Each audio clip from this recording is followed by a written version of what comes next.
suppose time flies when you're enjoying yourself. 10th game on Saturday already. How do you assess those first 9? Well, it's always difficult coming into a club halfway through a season. I think we've had very good performances, good results, and we've had one major, bad result, which has reset everybody. I think performance of the team against Bradford and Barrow should have yielded more points. I think if I look at the Bolton game, we probably made more defensive errors than we have done in the last 2 games, but we've been punished for the last 2 games with respect to minimal, smaller mistakes, but bigger punishments. The spirit of the players is very good at this moment in time. I think they are now getting to grips of what I really want. So now we've got to see that now, be evident in not just performances, but it's a results-driven business and everybody wants results. But everybody in modern day society, we want everything right now. Everything now, they say. So, it's no different from my perspective of being a manager at the beginning of the season, or if I come in with 10 games played, for example, or 13 games played, the demands are still the same. Ahead of the appointments, you said yourself you were impressed from afar with the squad. Now you've worked closer with them. Has that assessment changed for the better or for the worse? Indifferent at times. I'm really pleased. You're never 100% happy as a manager. The biggest smoke and mirrors is results. Positive results, they can disguise a lot of potential failings, but results gives a lot of confidence, and confidence is key. So it's important that we have a confident squad of players, and they are. They are good to work with, but the demands on me and the group of players are to win games. And I think out of the 9 games, won 5, lost 3, drawn 1. So it's up to other people to judge whether that's good enough or not. But I feel as though it can be improved. But the players, they're responsible for match day performances. I think I'm responsible for losses. Players are responsible for victories, but me as a manager, I'm responsible for losses. Coming in, as you say, during the season with a self-assembled squad already, no choice in that, and coming in the middle of a pandemic, has that changed in any way what you expected in terms of your day-to-day management? Because obviously, prior to that, it was normal management, can we call it? Well, it's certainly been different.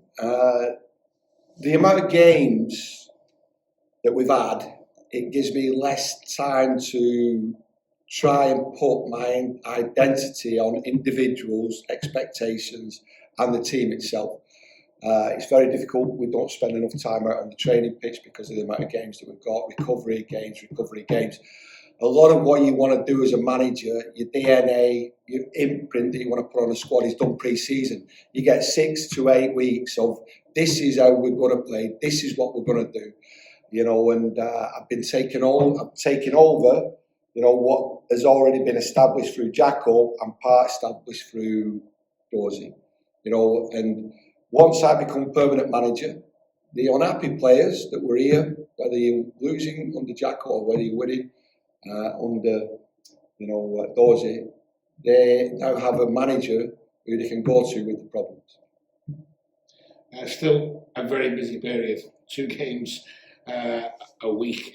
Some managers set targets game by game, month by month. Do you have your own set way in your head? Well, I don't share it with many, but realistically, it's a game by game situation. But I always try and manage, and the judgment on myself and the judgment on the team and the judgment on the way that I want to work, it's got to be over 23 games then 46 games. I can't be emotional about the roller coaster effect of results. I've got to try and see through the results and look at the performances, look where we have to improve. When I'm talking about improvement, individual improvement, unit improvement, and if we can't improve it with the group of players that we've got, then the January transfer window. And it's the same for every football club. But I don't tend to react emotionally to a bad result or a run of bad results. Performances are really, really key, but they're born off the training pitch and the way that I want to train. And, you know, I would expect, under normal circumstances, 46 games. But football management these days is not normal. You just mentioned then the window is all but open now. I'm not going to ask you for names or even positions, that wouldn't be right. But do you now start to look around for players?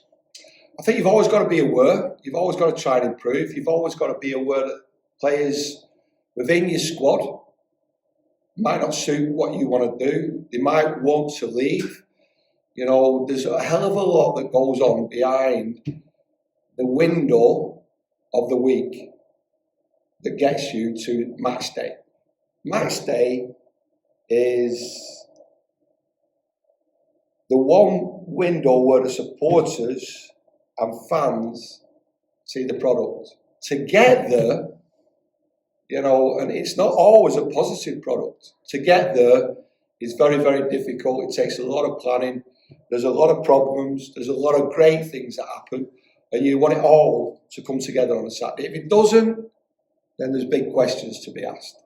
And it's as simple as that. In light of the window coming up, in light of that, salary cap, budget constraints, would you maybe have to consider shifting players out in order to bring players in? Is that?